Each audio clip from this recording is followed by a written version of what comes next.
안녕하세요. 오늘도 여러 가지 사연을 통해 인생을 배우고 있는 평범한 주부입니다. 여기 주로 올라오는 사연들이 결혼에 대한 이야기잖아요. 내 피가 섞인 가족들하고도 종종 맞지 않아서 고통스러울 때가 있는데 피 한 방울 섞이지 않은 사람들이 결혼으로 새로운 가족이 되어 생기는 갈등도 참 무시할 수가 없는 것 같아요. 저희 집도 예전에 그런 일을 겪은 적이 없는데 동생의 결혼으로 제부가 들어오면서 집안에 잡음이 생긴 일이 있었어요. 저는 이제 막 40대의 초입에 들어선 평범한 가정주부입니다. 저는 제 나이대 사람치고는 결혼이 좀 이른 편입니다. 고등학교 졸업하고 겨우 한 해 정도 직장 생활하고는 곧장 지금의 저희 남편과 결혼했거든요. 20대 초반에 이르게 결혼해서 벌써 두 딸아이가 대학생이 되었습니다. 제 친구들 아이들은 아직 거의 중학생인지라 넌 애들 다 키워놓고 이제 남은 인생 즐길 일만 남았다며 우스갯소리처럼 부러워하기도 해요. 저희 남편은 저랑 나이 차이가 조금 있는 편입니다. 7살 차이가 나서 지금은 40대 후반의 아저씨가 되었습니다. 저랑 제 여동생들도 나이 터울이 있는 편이라 제 동생들은 남편을 형부라기보다는 삼촌쯤으로 생각하며 자랐습니다. 아휴, 너 또 너희 형부랑 같이 술 마셨니? 형부 술 마시려고 하면 좀 말리라니까. 네가 같이 마시고 있으면 어째. 철 좀 들어라, 철 좀. 아, 왜? 형부랑 마시는 게 제일 재밌단 말이야. 그죠, 형부? 다 늙은 형부랑 대작도 해주고 나야 좋지. 저렇게 형부와 처제가 쌍으로 쓸개 빠진 사람처럼 실실 웃으며 제 복장을 터뜨리기도 하지만 내심 남편에게는 늘 살뜰하게 제 친정 식구들을 챙겨주어 고마운 마음입니다. 처음 결혼할 때도 그랬어요. 어릴 적 아버지께서 저희 세 자매를 두고 갑작스러운 사고로 돌아가신 이후 홀어머니 밑에서 자라면서 언젠가는 제가 제 아래의 두 동생들을 건사해야 한다는 무거운 책임감을 이고 살았습니다. 제 바로 밑에 여동생은 저보다 9살이 어리고 막내 여동생은 무려 저와는 띠동갑입니다. 동생들이 원체 어리다 보니 남편이 결혼하자고 했을 때에도 동생 뒷바라지 생각이 먼저 들었어요. 당신 동생들이면 내 동생이기도 하지. 우리 둘이 힘 합쳐서 같이 키우면 뭔들 못하겠어? 짐짓 호기롭게 외치는 남편을 보며 그게 그래도 제 핏줄도 아닌데 말처럼 쉽지 않을 텐데 라고 생각했으나 남편은 고맙게도 이날 이때까지 저와 살아가며 그때의 약속을 저버리지 않았습니다. 우리 정서방이 애들 다 키워준 거지. 너희들은 형부가 너희 아버지나 마찬가지다 생각하고 잘해야 한다. 알지? 그럼 우리 형부 같은 사람이 세상 천지에 또 어디 있어? 난 형부 같은 남자 아니면 시집도 안 갈 거야. 이런 남편의 노고를 저희 친정 식구들도 늘 감사하게 생각하고 있었어요. 저희 엄마나 제 동생들이나 저보다도 제 남편을 더 따랐습니다. 아이고, 애들 엄마 겨우 갓 20 넘기고 홀랑채간 도둑놈을 이리 대접해 주시니 제가 몸둘 바를 모르겠습니다. 변죽 좋은 남편이 칭찬에 쑥스러워 너스레를 떨어도 제 동생들은 도둑놈은 무슨 앞값긴 형부가 더 아깝다며 제 형부 편만 들었죠. 그도 그럴 것이 동생들이 자라면서 아빠가 필요했던 모든 순간을 저희 남편이 대신해 주었거든요. 남편은 말 그대로 딸내 키우듯이 저희 아이들과 처제들을 차별하지 않고 살뜰히 챙겼습니다. 난 형부 같은 남자 나타나는 거 아니면 결혼 안 할 거야. 동생 나이가 30을 넘자 은근히 결혼을 재촉하던 어머니께 둘째가 딱 잘라 말했습니다. 둘째의 그 말에 그만 어머니의 입이 합주기가 되었죠. 저희 집 여자들한테 형부 같은 남자는 그야말로 최상급 신랑감의 상징 같은 존재였거든요. 저는 제가 저런 식으로 엄마 입을 막는구나 하며 피식 웃었죠. 동생의 말에 기분이 좋아진 남편도 곁에서 한마디 거들었습니다. 아이고 환송해라. 저도 우리 처제 아무한테나 못 보내 어머니. 제가 어디 내놔도 부끄럽지 않은 괜찮은 녀석으로 꼭 찾아올 테니까 그때까지만 좀 기다려주세요. 그렇게 둘째도 어느덧 30을 넘기고 이윽고 결혼 정년기에 들어서게 되었죠. 그간 몇 번의 연애를 할 때마다 종종 자매끼리 연애 이야기를 쑥덕대며 공유하기는 했지만 동생은 남자친구와 결혼하기까지는 생각하지 않는 것 같았습니다. 그럼 너는 결혼 생각은 아예 없어? 요즘은 그런 사람들도 많잖아. 꼭 그런 건 아닌데 얘랑 결혼까지 할 수 있나 생각하면 그런 생각은 들지를 않는다는 게 문제지. 나 진짜 그냥 하는 말이 아니라 보고 자란 게 있어 그런지 형부 같은 남자 아니면 굳이 결혼할 필요가 있을까 싶어. 그간 장난처럼 하던 말과는 달리 짐짓 진지하게 말하는 동생을 보며 생각보다 동생이 결혼에 대해 꽤 진지하게 생각해 왔구나 싶었죠. 조건 맞는 사람이야 어떻게 구하다 보면 찾을 수 있겠지만 마음 맞는 사람 찾는 건 쉬운 일이 아니었습니다. 저는 괜히 저까지 부담을 얹지 말고 옆에서 동생을 지켜봐 주자고 마음먹었습니다.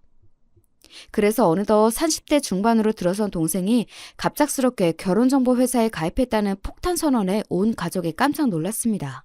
아니, 내가 그렇게 결혼 소리를 해도 꿈쩍도 안 턴 게 갑자기 무슨 바람이 불었대? 언니, 아직 언니 그런 데 들어가기엔 그렇게 급한 거 아니지 않아? 너 그간 만나던 사람이 없던 것도 아니잖아. 연애 결혼 생각인 거 아니었어? 폭포수같이 쏟아지는 가족들의 질문 공세에도 동생은 태어났습니다. 그러더니 차분하게 가족들에게 답했죠. 그래, 그간 내가 연애를 안 해본 것도 아니고 만나보니까 처음엔 괜찮다 싶은 사람들도 오래 두고 볼수록 나랑 안 맞는 부분들이 더 보이고 꼭 오래 같이 지낸다고 결혼 생각이 들지도 않더라고. 그리고 나이가 문제가 아니라 결혼에 대한 목적이 같고 내가 결혼할 때 꼭 필요하다고 생각하는 조건 갖춘 사람을 만나려면 결혼정보회사 가입할 수도 있는 거지. 그럼 결혼은? 그동안 언니 결혼 생각 별로 없었잖아. 결혼 생각은 늘 있었어. 결혼할 사람이 마땅찮다는 거였지. 언니랑 형부 저렇게 보기 좋게 사시는 거 항상 보는데 아예 결혼 생각이 없었겠어? 그냥 나도 저렇게 살고 싶어진 것뿐이야. 결혼의 목적이 그런 거라면 더욱이 결혼정보회사 가입이 더 걱정스럽게 느껴졌습니다. 어찌됐든 마음이 통해 연애하던 사람과도 결혼할 마음이 안 들었는데 조건 보고 만난 사람과 잘 살 수 있을까 염려스러웠어요. 하지만 한번 마음먹은 것에는 번복이라고는 없는 동생의 고집을 알기에 섣불리 말을 보태기도 어려웠죠. 괜찮을까? 제가 둥글둥글한 성격도 아니고 조건 보고 만나는데 갈등이 생기면 사이 벌어지기도 더 쉽지 않겠어? 결혼정보회사라니까 너무 본격적으로 느껴져서 그런 거지. 사실 처제만큼 배운 사람이 조건이야 어느 정도 맞는 사람이랑 결혼하는 게 좋긴 하겠지. 우리야 결혼정보회사에 대해서 뭐 아는 게 없으니까 지레짐작으로 더 걱정하는 걸지도 몰라. 처제 똑똑한데 자기 일 결정하는데 우리보다 더 깊게 생각했으면 했지. 자기도 그런 고민 안 하지 않았을 거야. 제가 걱정의 뜻을 비추자 남편이 제 걱정을 달래겠다고 말했습니다. 그래도 제 근심이 줄어들 기미가 보이지 않자 남편이 덧붙였어요.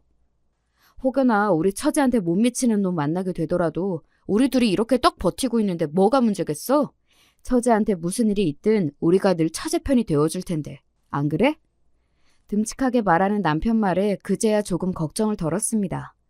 그렇게 동생은 주말마다 부지런히 결혼정보회사를 통해 소개받은 상대들을 만나기 시작했습니다. 역시 조건만으로 만난 사람이 마음에까지 들기는 쉽지 않은 일이었던지 동생의 주말 나들이도 어느새 2달이 가까워져 가고 있었습니다. 그렇게 몇 달이 지났을까 동생이 온 가족을 불러놓고 말했습니다. 요즘 결혼을 전제로 만나고 있는 사람이 있어요. 상대만 갈아치우며 소모적인 선 자리를 계속하고 있는 줄 알았는데 걔 중 마음에 드는 사람이 있었던 모양입니다. 정말로 동생 입에서 결혼 상대에 대한 말을 듣게 될 줄은 몰랐던 저를 비롯해 온 가족이 상대에 대해 궁금해했어요. 어떤 사람인데? 얘기 좀 해봐 언니, 응? 명문대 나와서 지금은 대기업 다니고 있어. 졸업한 학교 수준도 그렇고 다니는 회사 수준도 그렇고 생각하는 거나 가치관이나 나랑 꽤 비슷해서 대화할 때 별로 걸리는 게 없어. 부모님도 노후 준비 다 되어 있다고 하시니 따로 부양한다고 준비할 필요도 없을 것 같고. 예, 그런 거 말고 성품은 어떤데? 뭐 그냥 깔끔해. 예의 바르고 선 지킬 줄 알고. 결혼하고 내 직장 생활이나 이런 거 터치 안 할 것 같고 서로 양보할 거 양보하고 지킬 거 지키면서 살 수 있겠다 싶은 정도? 평생을 함께할 동반자에 대해 이야기한다기보다는 꼭 사업 파트너 얘기를 하는 것처럼 들렸습니다. 또다시 걱정이 불쑥 고개를 들이밀었지만 괜히 나이 먹은 언니가 촌스러운 생각으로 초치는 건 아닌가 싶어 입을 다물었습니다. 여보, 당신 듣기에는 괜찮았어? 나는 왜 이렇게 영 불안한 마음이 가시질 않지? 아무래도 우리 때랑은 생각하는 게 다르잖아. 나도 손아래 동서는 좀 살가운 사람이었으면 내심 기대했나 봐. 그래도 우리가 세 사람 잘 보듬으면 가족으로 잘 지낼 수 있지 않을까? 우리가 잘해야지 뭐. 남편도 은근히 걱정하는 듯 했으나 결혼은 당사자 간의 문제이니 너무 저희 생각만 고집할 수도 없는 일이었겠죠. 그렇게 약간의 근심 속에서 예비 제부가 저희 집을 처음으로 방문했습니다. 제부는 첫인상은 좀 차가워 보였으나 예의 바른 사람이었습니다. 저희 친정어머니께도 저희 식구들에게도 깍듯했어요. 처가댁이 될 집에 처음 방문한 것이었지만 그리 긴장한 것처럼 보이지도 않았습니다. 뭐랄까 새 가족이 될 사람들을 만나러 왔다기보단 업무상 거래처에 왔다는 느낌? 속으로 그런 생각이 들자 곧 새 식구 될 사람에게 이런 생각은 실례지. 내가 그간 미리 너무 걱정을 했는가 보다 마음을 고쳐먹었습니다. 온 가족의 식사까지 다 마치고 늘 그랬듯이 한 주간 있었던 이런저런 이야기들을 시작했습니다. 가만히 듣고만 있던 제부가 저희 남편에게 묻더군요. 그러고 보니 형님께서 어떤 일을 하시는지는 이 사람에게 자세히 들어본 적이 없어서 무슨 일을 하시는지 여쭈어도 되겠습니까? 말 그리 어렵게 할 거 없어요. 곧 한 식구 될 텐데 편하게 해. 나는 간간히 사무도 보다가 공사일도 하다가 그래요. 주로 공사일을 하기는 하지만 내가 성격이 한 군데 진득하게 앉아있지를 못하는 편이라 몸 쓰는 게 편하기도 하고. 남편은 평소와 다름없이 속촉해 웃으며 이야기했지만 저는 기민하게 제부가 남편을 바라보는 눈초리가 달라졌음을 알아챘습니다. 곧 제부가 사회생활에 능숙한 사람답게 아무렇지 않은 척 태연하게 굴었지만 순간이라 할지라도 몸 쓰는 일 하는 사람을 대하는 편견 가득한 눈빛을 확인한 제 마음이 영 불편했습니다. 그때 어떤 사람인지 확실히 알아챘더라면 후에 그 난리는 겪지 않았을까 싶은 생각도 드네요. 제부가 돌아간 후 저는 걱정이 기우로 끝나지 않을 것 같다는 생각에 마음이 더 복잡해졌습니다. 당신 예비 제부랑 잘 지낼 수 있겠어?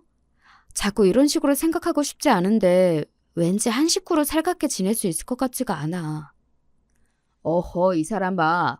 곧 가족 될 사람한테 자꾸 그렇게 색안경 끼고 보면 안 돼. 생판 다른 인생 살다가 결혼으로 엮이게 되는 인연인데 어디 그렇게 쉽게 가족이 될 수 있겠어? 처음엔 조금 어려워도 손윗 사람인 우리가 더 신경을 써야지. 무엇보다 똑 부러진 우리 처제가 고르고 고른 신랑감인데 너무 그러지 마. 저보다는 저희 남편 때문에 더 걱정인 건데 이런 제 속을 아는지 모르는지 남편이 오히려 저를 달래려 들었습니다. 그렇죠. 이미 제 동생이 결정한 건데 제 감이 안 좋다는 이유만으로 이 결혼에 회방을 놓을 수는 없는 노릇이고 그저 동생 시집 보내는 언니의 주책 맞은 생각이겠지. 저도 다시 마음을 달랬습니다. 처음부터 결혼을 전제로 한 만남이어서 그런지 양가가 결혼을 결정하기가 무섭게 일정이 빠르게 진행되었습니다. 동생의 신혼집은 저희 집에서 그리 멀지 않은 아파트로 결정이 났어요. 동생과 제부의 직장 모두와 가깝기도 했고 제부의 본가가 지방인 탓에 그 근처는 아예 고려 대상이 아니기도 했고요.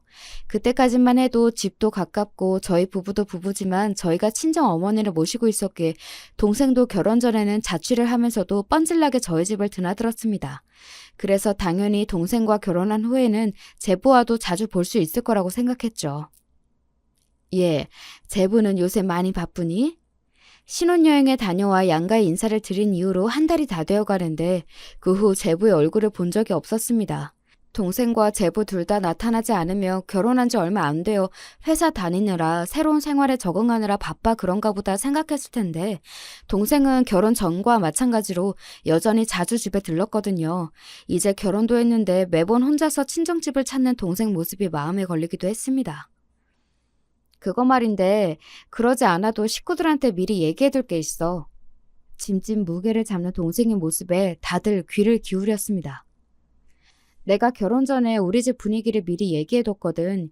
형부는 우리랑 피는 섞이지 않았지만 우리 자매한테는 일찍 돌아가신 아버지 대신이라 지금껏 가족으로 살아왔다고. 그랬더니 미안하지만 자기는 성인이 되어서 결혼으로 만나게 된 인연인데 서로 간의 예의는 지키더라도 그렇게 원래 자기 가족처럼 살갑게 지낼 수 있는 성격은 아니라고 솔직하게 얘기하더라고. 뭐 나도 형부처럼 남편도 우리 식구들이랑 가족처럼 지낼 수 있다면 가장 좋긴 하지만 애초에 서로 따질 거 다 따져가며 만난 사이인데 내 생각만 너무 밀어붙일 수도 없고 그래도 자기가 처가에 그렇게 살뜰하게 신경 못 쓰는 대신에 나한테도 자기 식구들한테 그렇게 안 해도 된다고 서로 잘 얘기했어. 논리적으로야 잘못된 말은 아니지만 그래도 시작부터 제부로부터 가족으로 받아들여지길 거부당한 기분이 드는 것도 사실이었습니다. 저희 친정어머니도 대놓고 뭐라고 말씀을 못하시면서도 서운한 기색은 숨기질 못하셨어요. 그래도 결혼이라는 게 두 사람만 엮이는 일이 아닌데 서로 집안의 얼굴도 비추고 그러는 게 순리지. 처음 만나는 사람인데 누구라고 그런 게 어렵지 않겠어? 다른 사람들도 그런 게 쉬워서 그러고 사는 게 아닌데. 동생이 집으로 돌아간 뒤 결국 어머니께서 그간 쌓인 서운한 감정이 쌓이셨는지 참지 못하고 한 소리 하셨습니다. 그 와중에도 제 딸 생각도 크게 다르지 않다고 하니 강하게 말씀을 못 하시는 모습에서 괜히 제가 죄송스러운 마음이 들었습니다. 엄마, 어디 사람 생각이 다 우리 같게 하겠어요? 우리처럼 사는 사람들이 있는 거면 제부같이 생각하는 사람들도 있는 거겠지. 그렇다고 뭐 우리랑 척을 지겠다고 하는 것도 아니고 할 도리는 다 한다고 하니 우리는 그동안 살던 것처럼 살면 그만이야. 어머니를 위로하겠답시고 한 말이었으나 제 입으로 뱉으면서도 저 스스로도 그리 받아들여지지는 않았어요. 저도 제 식구 들어올 생각에 은근히 기대를 하고 있었나 봐요. 우리 때랑은 다르니까 이해해야지 하면서도 솔직히 좀 거리감이 생기는 건 사실이네. 나도 나인데 엄마 때문에 더 속상해. 에휴, 그러게. 장모님하고라도 좀 살갑게 잘 지내면 좋았을 텐데. 우리가 더 잘하면 되니까 당신도 너무 속상해하지 마. 당신은 괜찮아? 당신 나한테 장가들고 근 20년 만에 동서 생긴다고 은근히 좋아했잖아. 이 집에 죄다 여자들 뿐이니 같이 술도 마시고 낚시도 가면 딱 좋겠다면서 기대한 거 내가 뻔히 다 아는데. 낚시야 당신하고 가도 되고 처제들이 매번 술 친구 잘해주는데 뭐 내키지 않아 하는 사람한테 자꾸 다가가는 것도 내 생각만 하는 건 아닌가 싶어. 어찌됐든 시간 좀 지나면 서로 익숙해지겠지. 그렇게 세 사람이 들어왔지만 저희 가족 지내는 모습은 예전과 별다르게 변한 것이 없었습니다. 여전히 각자의 일과가 끝나면 자주 모여 저녁을 함께 먹고 서로 사는 이야기를 나누고 가끔은 처제 둘과 함께 고주망태가 되어 밤늦게 집에 기어들어온 철딱선이 없는 남편 등짝도 때려가며 여느 때와 같은 평범한 시간을 보냈죠. 그렇게 동생이 결혼하고 한 석 달 반쯤 지났을 때였을까? 여느 때처럼 주말에 엄마 밥을 얻어먹겠다고 찾아온 동생의 표정이 좋지 않았습니다. 물론 자기 딴에는 표정 관리를 한다고 하긴 했는데 저와 제 남편이 거의 키우다시피 한 동생의 표정 하나 읽지 못할 리가 없었죠. 무슨 일인가 서로 눈빛을 주고받은 저와 남편은 속으로 동생을 붙잡고 캐물어보자며 텔레파시를 보냈습니다. 동생이 혼자 주방 쪽으로 쓱 들어가자 남편이 제 옆구리를 쿡 찔렀습니다. 얘, 너 무슨 안 좋은 일 있는 거 아니지? 슬그머니 동생을 따라 주방으로 온 제가 슬쩍 운을 띄웠습니다. 동생은 잠시 머뭇거리더니 저도 답답했는지 이내 하소연을 하기 시작했습니다.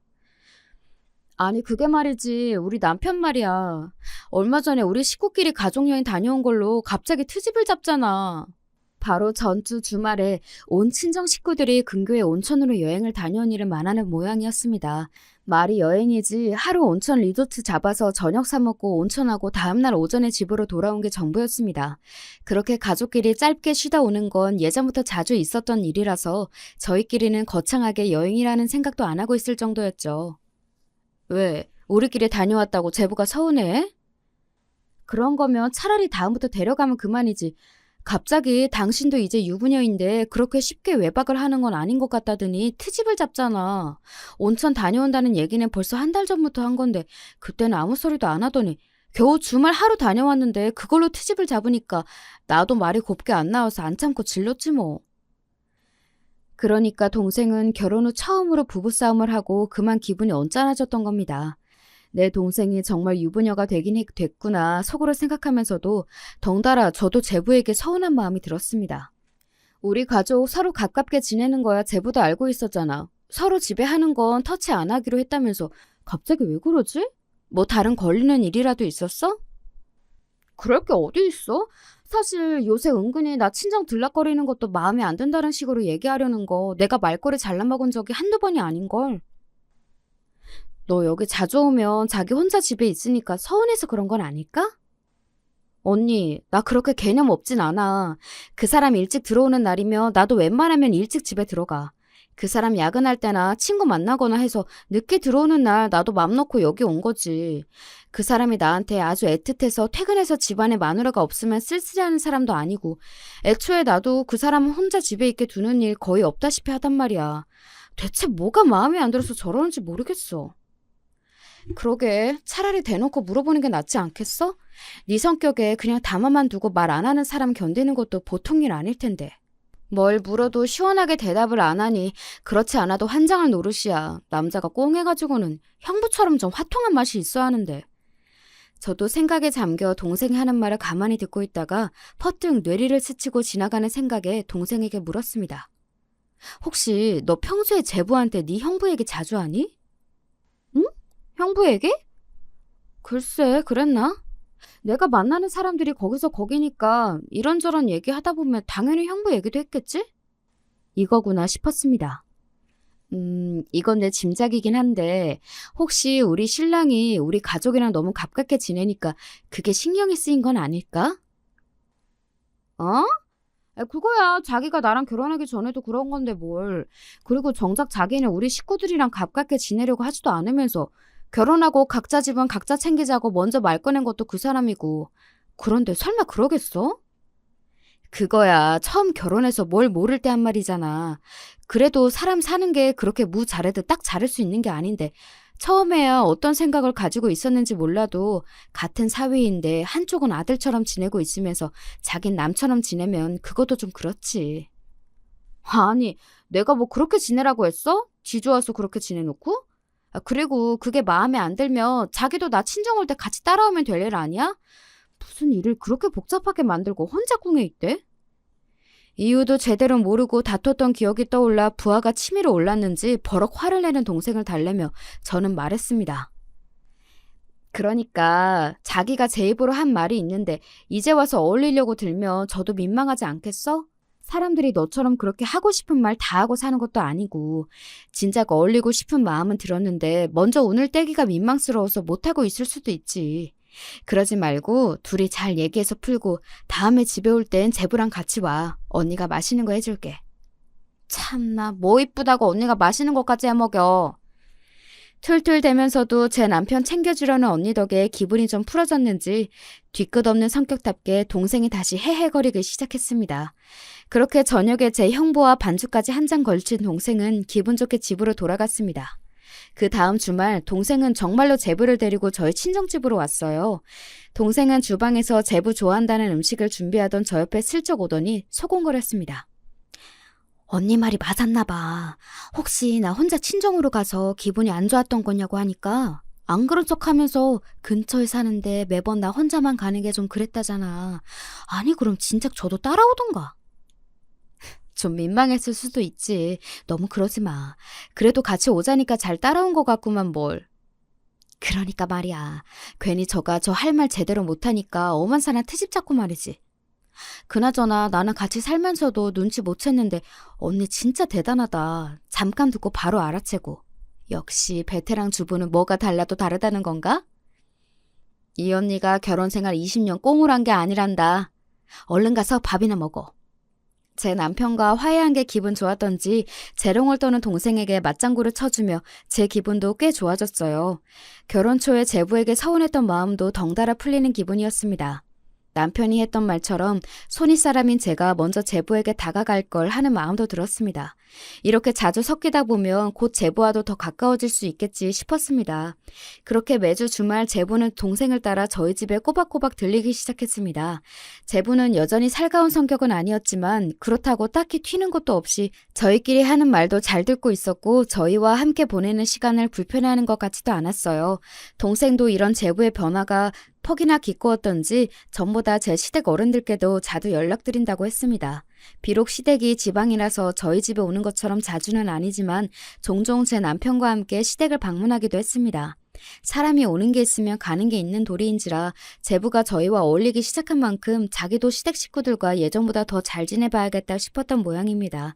제법 며느리 티가 나는 동생을 보면서 저와 남편도 한시름 덜었습니다. 시댁은 잘 다녀왔어? 사돈 어르신 내외 모두 건강히 잘 지내시지? 그럼 잘 다녀왔지. 건강히 잘 계셔. 시부모님의 안부를 전하고는 닿지 않게 생각에 잠기는 동생의 모습이 의아해 동생을 쳐다보았습니다. 언니, 원래 시댁이 이렇게 어려운가? 왜, 갔더니 눈치 보여? 네가 눈치 준다고 또 눈치 보는 성격은 아닌데 말이지. 그래도 시부모님은 좀 다르지? 제가 짐짓 농담처럼 얘기하자 동생은 그간 꽤 담아놨던 모양인지 주절주절 설명을 하기 시작했습니다. 아니, 두 분 다 점잖으신 분들이라 나 며느리라고 뭐 시켜 먹으려고 들지도 않으시고 나 거기 내려가도 손 하나 까딱 못하게 하셔. 근데도 이상하게 분위기가 편치는 않단 말이지. 내가 새로 들어온 사람이고 며느리도 결국은 다른 집 자식이라 그런가 치려고 해도 당신 아들한테도 그렇게 살갑지가 않으신 것도 같고. 제부는 외아들입니다. 외아들 혼자 외지로 보내고 처가 근처에 살면서 내심 사돈 어르신 내외께서 섭섭하지는 않으실까 걱정하던 차에 걱정과는 전혀 다른 이외의 이야기에 조금 놀랐습니다. 왜? 집안 분위기가 별로 안 좋은 것 같아? 분위기가 안 좋다기보다는 서로 그렇게 크게 애정이 없어 보이는 느낌? 아, 이걸 뭐라고 해야 하지? 분명히 서로 무례하게 구는 거 없이 선을 딱 지키는데 그 선이 너무 진하게 그어져 있는 느낌이랄까? 부모 자식 간에 좀 서먹해 보이는 것도 같고. 대충 들어도 집 분위기가 저희 집과는 사뭇 다른 듯 했습니다. 저희 집은 항상 사람이 북적이고 정신이 없거든요. 내일 일 경계가 없기도 해서 그런 점이 저로서도 가끔은 불편할 때가 있긴 했지만 저희 집은 항상 누군가와 함께 살고 있다는 기분이 드는 집입니다. 모든 가족들이 저희들처럼 사는 게 아니라는 것은 살아오면서 들어알고는 있으나 막상 저는 그렇게 살아본 적이 없어 그런 분위기가 익숙하지 않았습니다. 그래서 제부가 처음에 더 그랬나 보다. 자기 친부모님과도 거리를 두고 지내왔다면 생판 남인 처가 식구들과 초장에 선을 그었던 것도 그리 이해가 가지 않는 일은 아니었습니다. 어쩌면 제부한테는 그게 당연한 일이었을지도 모르겠다 생각하니 조금 짠하기도 했습니다. 동생 내외가 돌아가고 저녁에 남편과 둘만 남자 오늘 동생과 나눈 이야기를 전해주었습니다. 본인이 그렇게 잘하다 보니 절에 우리 집 같은 분위기에 더 경계를 했던 모양이야. 당신 말이 맞아. 내가 그래도 명색이 손윗 사람이고 어른인데 너무 우리 입장만 생각해서 선입견을 가지고 제부를 받나 봐. 앞으로 더 신경 써야겠어. 그러게 나라도 더 신경을 썼어야 하는 건데 다른 식구들은 전부 여자니까 더 편하게 어울릴 수 있게 내가 더 잘해야겠어. 제부한테 그런 사정이 있을 줄은 몰랐구먼. 사람 좋아하는 저희 신랑답게 제부에게 잘해줄 생각에 만만한 모습에 그만 웃음이 터졌습니다. 저를 달래느라고 그간 부지런히 제부 편을 들어주긴 했지만 남편도 손아래 동서가 생기면 이것도 해야지 저것도 해야지 기대가 많았던 터였습니다. 처음엔 다소 엇갈리긴 했어도 저와 결혼한 이래 처음 맞이한 남자 식구와 잘 어울릴 생각에 남편도 들떴겠죠. 그렇게 제부를 향한 남편의 일방적인 시대기가 시작되었죠. 동서, 혹시 낚시 좋아해? 이 근교 멀지 않은 곳에 붕어 진짜 잘 낚이는 곳이 있거든. 이게 진짜 손맛이 장난이 아니야. 어때? 생각 있어? 술은 좀 하는 편이야? 아니, 꼭 술 잘 못 마셔도 괜찮아. 나랑 처제들은 가끔 한 잔씩 같이 하거든. 그냥 마시는 거 먹으면서 이야기나 하는 거지 뭐. 신이 난 남편이 거침없이 들이댔지만 제부는 아직은 조심스러운지 반응이 영 맞듯이 않았습니다. 제부한테 너무 치대지 마. 아직 좀 불편해 보이던데. 그냥 다 같이 잘 어울리게 내버려둬. 내가 너무 들이댔나? 알았어. 동서 같은 사람은 또 처음이라 어떻게 다가가야 할지 감이 잘 안 오네. 앞으로는 너무 부담 안 되게 그냥 다 같이 어울려야겠다. 몇 번의 거절에도 씩씩한 성격답게 주눅들지 않고 남편이 대수롭지 않게 말했습니다. 저는 말은 그렇게 해놓고서도 그래도 한 번쯤은 남편에게 어울려주지 제부에게 조금은 서운한 마음이 들기도 했어요. 이러지 않기로 다짐해놓고 자꾸 서운함이 불쑥불쑥 올라오는 걸 보니 나도 팔이 안으로 굽나 보다 싶었습니다.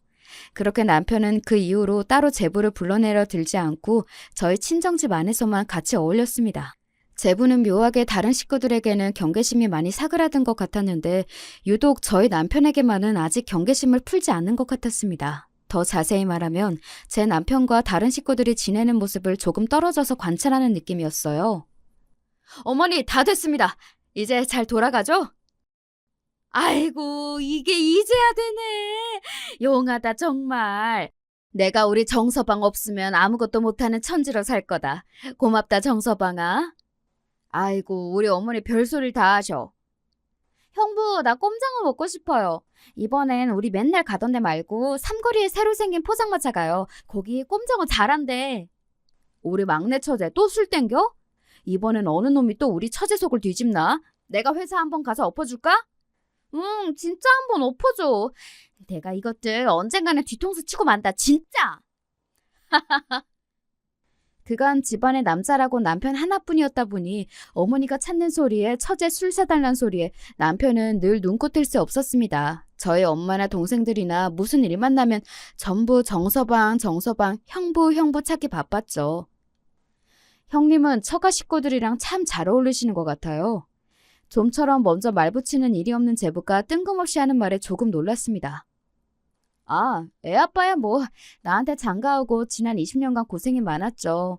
홀로 되신 장모님의 그땐 동생들도 다들 어렸고 요새도 처가살이하는 사람들 잘 없는 판에 우리 엄마 모시고 동생들까지 다 키웠으니 내 남편이지만 보통 일은 아니잖아요. 그러니 우리 엄마도 그렇고 동생들도 그렇고 자꾸 애 아빠를 찾나 봐요.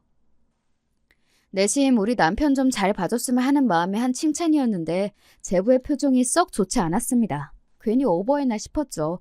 제부가 좀처럼 살갑게 어울리지 못하는 저와 다르게 처가 식구들과 한문처럼 어울리는 제 남편을 의식하고 있다는 것은 진작 눈치채고 있었습니다.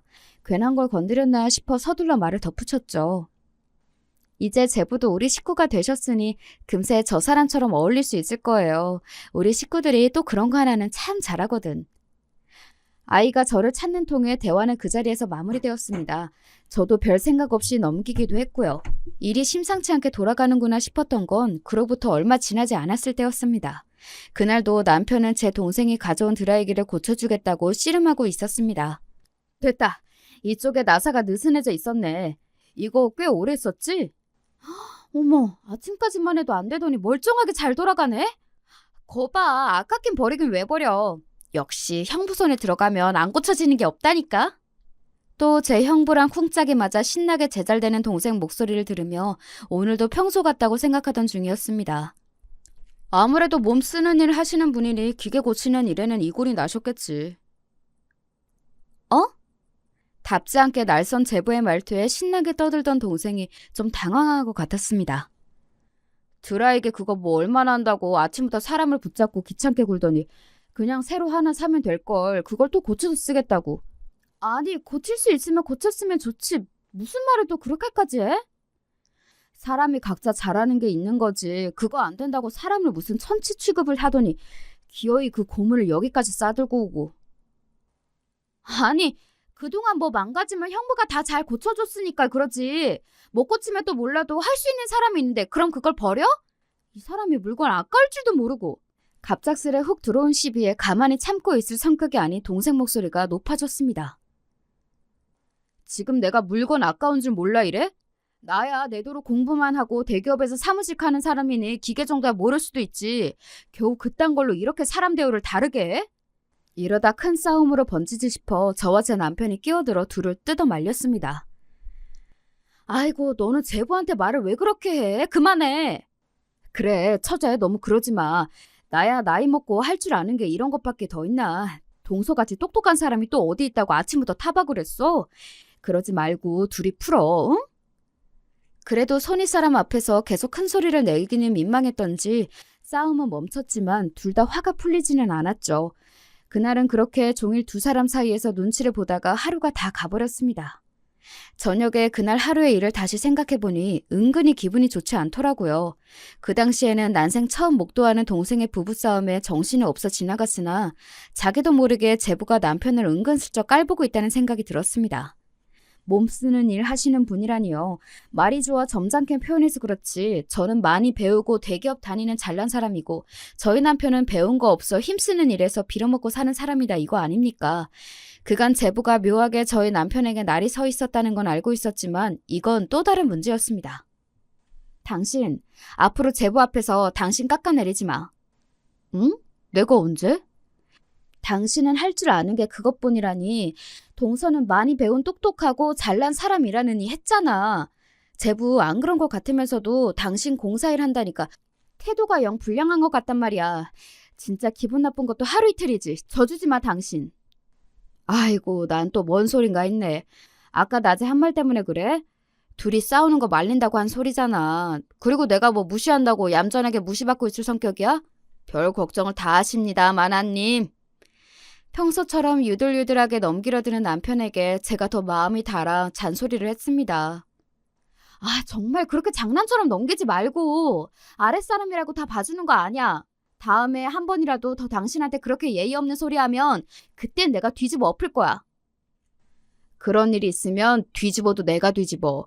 내 마누라한테 내 대신 뒤집게까지 안 만드니까 걱정은 붙들어 매시오. 둥글둥글 사람 좋아 보이는 남편이지만 거친 인부들 사이에서 20년이 넘게 일해온 베테랑이었습니다. 보기보다 눈치가 기민한 남편이 제부의 삐딱한 태도를 눈치채지 못했을 리가 없죠. 그간 제부가 우리 식구들과 잘 어울리지 못했기도 하고 본인이 더 어른이니 더 참아준 것도 분명히 있었을 겁니다.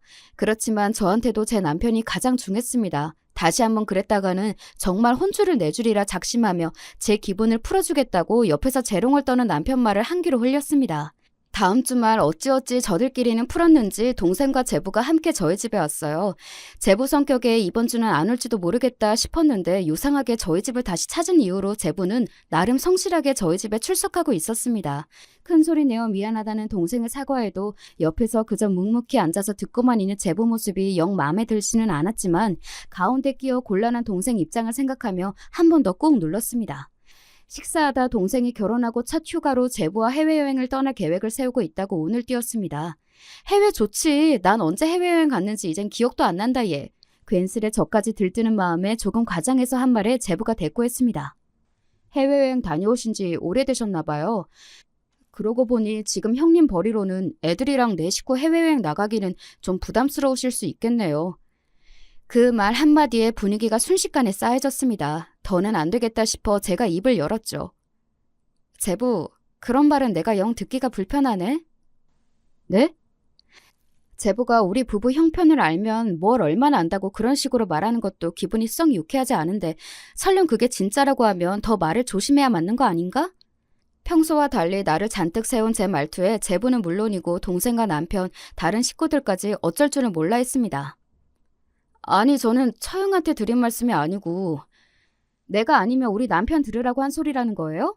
내가 전부터 벌써 여러 번 참았는데 제부, 손이동수한테 그러는 거 아니에요. 은근히 안에서 일하는 사람, 밖에서 일하는 사람 갈라가며 얘기하던 거 내가 모를 줄 알아요? 한번 입이 터지기 시작하니 그간 담아놨던 것들이 죄다 터져 나왔습니다. 제 기세가 좀처럼 가라앉을 것 같지 않자 사방에서 저를 말리겠다고 끼어들었습니다. 여보 그만해. 제부도 그런 뜻으로 한 말은 아닐 거야. 이 사람이 정말 무슨 소리를 하는 거야. 언니 내가 대신 사과할게. 형부 정말 죄송해요. 그래 내가 듣기에도 그건 기분이 좀 나쁘네. 이번엔 이서방이 실언했네. 남편과 동생의 저희 어머니까지 집안은 순식간에 아수라장이 되었습니다. 오늘은 이런 기분으로 더는 웃는 낯으로는 못 앉아 있겠네요. 저 먼저 들어갈게요. 저는 뒤도 돌아보지 않고 저희 방으로 문을 쾅 닫고 들어왔습니다. 속상함에 베개를 끌어안고 엎드려 훌쩍이는데 슬그머니 들어오는 남편 발자국 소리가 들렸습니다. 울지마 여보, 많이 속상했어? 저가 뭔데 내 남편을 무시해? 저는 뭐 얼마나 잘났다고. 어린애처럼 소리 지르며 엉엉 우는 제 모습에 남편도 속이 상해 보였습니다. 남편도 얼마나 어처구니가 없었겠어요. 그래, 내가 괜히 집안 분위기 어지럽힐까봐 너무 참았나 보다. 당신까지 속상하게 만들었네. 다음번에는 진짜로 나도 가만히 안 있을게. 입안 그쳐, 여보, 응? 다음날 남편과 저는 제부로부터 사과의 말이 담긴 메시지를 받았습니다. 연신 전화를 걸어와 사과를 하는 제 아내와는 달리 언에게 경솔했다며 앞으로는 주의하겠다는 짧은 사과의 말에 썩 기분이 풀리지 않더군요. 말로 하긴 민망했나 보네. 제부 성격 알잖아. 무례하게 비꼴 때에는 잘만 나오던 말이 사과할 땐 안 나온대? 진짜 갈수록 마음에 안 들어. 당신 진짜로 참아주면 안 돼. 아이고 알았대도 그러네. 한동안 꼴도 보기 싫었지만 그 다음 주 중에 막내 동생 생일이 있었습니다. 언니 이번에 그냥 미룰까? 아직 저는 제부 꼴도 보기 싫었지만 중간에 껴서 괜히 제 눈치를 보는 맏내동생의 생일을 제 맘대로 미루고 싶지는 않았어요. 게다가 식구들 생일이 있는 주말에는 가급적 다들 시간을 내서 함께 케이크도 나눠 먹고 시간을 보내는 게 저희 집 나름의 전통이기도 했습니다. 아니야, 미루긴 뭘 미뤄. 괜히 언니 때문에 너까지 다 눈치를 보게 한다. 신경 쓰지 말고 하던 대로 하자. 그렇게 또다시 주말이 다가오고 온 식구가 저희 집에 모였습니다. 동생과 함께 들어서는 제 부부는 저희 부부 보기가 영 민망한 눈치였지만 굳이 그런 분위기를 풀어주고 싶은 기분은 들지 않았습니다. 제부는 일주일간 동생에게 꽤나 시달렸는지 기어들어가는 목소리로 저와 남편에게 사과했습니다. 지난번에는 제가 실언했습니다. 함부로 말하고 무례하게 군 점 사과드리겠습니다. 본인이 한 짓치곤 여전히 사과가 짧다 싶었으나 옆에서 제가 더 죄스러워하는 동생과 생일을 맞이한 막내를 생각해 마지막으로 한 번만 더 넘어가기로 했습니다. 그래요. 사과 받겠습니다. 어서 들어오세요. 그런 일이 있고 온 가족이 처음 모인 자리라 처음에는 분위기가 약간 서먹했으나 다들 부침성 있는 사람들답게 금세 분위기가 풀어졌습니다. 막내 좋아하는 음식으로 가득 차려진 생일상도 맛있게 먹고 케이크에 촛불도 불고 나니 저도 기분이 좀 풀렸죠. 언니, 간만에 한잔 할까? 평소 술을 좋아하진 않지만 분위기 풀어보겠다고 무진 애를 쓰는 생일 당사자의 노력을 외면할 수 없어 온 가족이 술 한 잔씩 주거니 받거니 하게 되었습니다. 어머니는 피곤하다며 먼저 들어가 쉬시고 말술인 둘째 동생과 제 남편은 벌써 흥이 올라 신나게 술판을 벌였습니다. 저는 막내와 홀짝이며 대작을 하고 있는데 맞은편의 제부가 벌써 고개를 끄덕끄덕 하고 있더군요. 아무래도 술이 약한 모양이었습니다. 저 사람 앞으로 술 먹이면 안 되겠네 생각하고 있는데 갑자기 제부가 고개를 휙 쳐들고는 제 남편을 찾더군요. 감이 심상치 않았습니다. 이 집안 식구들은 전부 형님이 참 대단한 사람인 것처럼 굴던데 형님 참 좋으시겠어요. 처제와 기분 좋게 술잔을 기울이던 남편이 당황해서 제부를 쳐다보았습니다. 또다시 제 남편이 사고를 칠까 걱정된 동생이 제부 입을 막으려 들었지만 소용이 없었죠. 이 사람이 술을 마시려면 곱게 마실 일이지. 당신 나중에 후회할 소리는 아예 할 생각 마. 내 입으로 내가 얘기하겠다는데 네가 왜? 아니 너도 그래. 그래도 내가 네 남편인데 편을 들려면 내 편을 들어야지. 그저 형부. 네 말대로 형부지 진짜 아버지도 아니잖아? 이 사람이 진짜! 기겁을 하는 제 아내를 본체도 안 하고 제부가 말했습니다.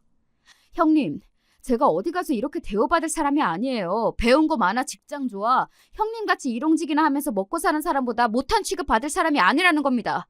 제가 이렇게 엮여서 그나마 형님이랑 마주 앉아 밥도 먹고 하는 거지. 이 사람 아니면 형님 같은 사람하고 이러고 있을 사람이 아니에요. 제부, 지금 무슨 소리 하는 거예요? 이런 사람이라니? 처형이야 남편이니까 감싸려고 하시는 건 알겠는데요. 솔직히 제가 뭐 그렇게까지 못할 소리 한 것도 아니지 않습니까? 아니 사람이 급이라는 게 있잖아요. 안 그래요? 형님이 한번 말씀해보세요. 나이 잡수실 만큼 잡수신 분이니 형님이 더 잘 아실 거 아닙니까? 돈 못 버는 가장이 어디 가장입니까? 남자가 능력 없으면 죽어야지. 안 그래요?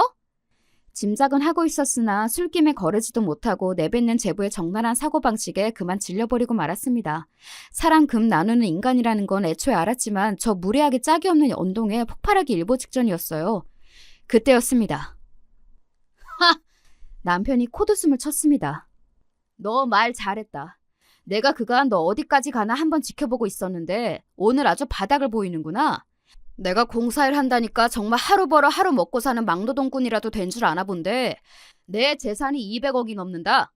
남편 말에 이게 무슨 소리인가 싶은지 제부 눈이 튀어나올 듯 했습니다. 우물 아래서 천지분간도 못하는 개구리인 줄은 알았지만 몸 써서 일한다니 다 쪼들리는 사람 같던? 너같이 좀 배업답시고 사무직하는 월급쟁이들이야 알 턱이 있나. 내 회사에서 내가 피땀 흘려 일하겠다는데 잘리면 그만인 월급쟁이 주제에 감히 누굴 무시해? 집안을 쩌렁쩌렁 올리는 남편의 호통에 제부는 술이 번쩍 깬 것 같았습니다. 아니 분명 전에 공사일 하신다고.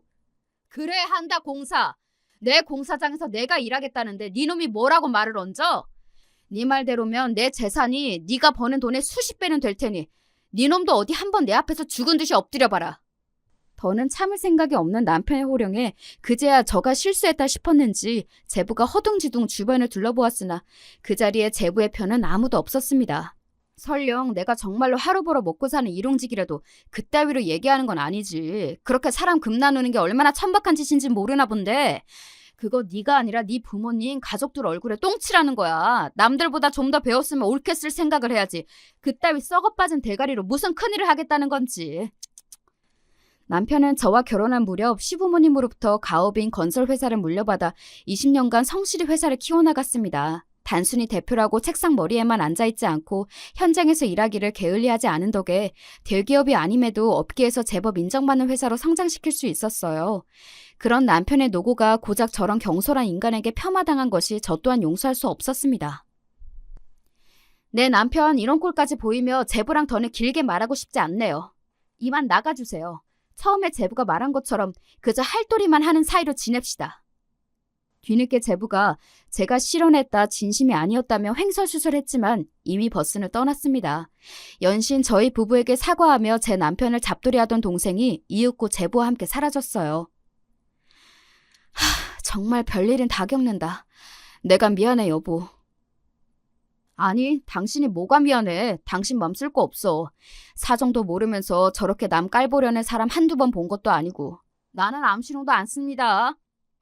고세 평소처럼 제 기분을 풀어주려고 능청을 떠는 남편을 보며 그래도 남편이 저런 헛소리에 마음 다칠 만큼 모른 사람이 아님을 다행스럽게 여겼습니다. 제부가 저희 집에서 더 이상 설 자리가 없어진 건 당연한 수순이었습니다. 저희 남편이 세상에서 가장 좋은 남자인 줄 아는 저희 식구들은 저보다도 더 제부에게 분노했습니다. 뒤늦게 제부가 납작 엎드리며 사과했지만 모르면 몰라도 그 시꺼먼 속을 아는데 제부를 여전처럼 대할 수는 없었죠. 이제 제부는 사위 대접은커녕 사람 취급도 제대로 못 받으며 전에 없이 싸늘한 처가 식구들 앞에서 바짝 쪼그라들었습니다. 그 이후로 제부는 제 동생에게 꽉 쥐어잡혀 살고 있습니다. 나한테 아버지나 마찬가지인 형부에게 그딴 짓을 해놓고도 내가 가만히 있을 줄 알았느냐. 너 같은 놈이랑은 안 산다며 길길이 날뛰는 동생을 제부가 이길 주제가 못 되었으니까요. 그러게 착하게 살았으면 좀 좋아. 속으로 조금 고소해했습니다. 집에 새 사람 들이기가 참 쉽지가 않네요. 여러분은 부디 좋은 사람들만 만나시길 바라며 이만 이야기 마칠게요.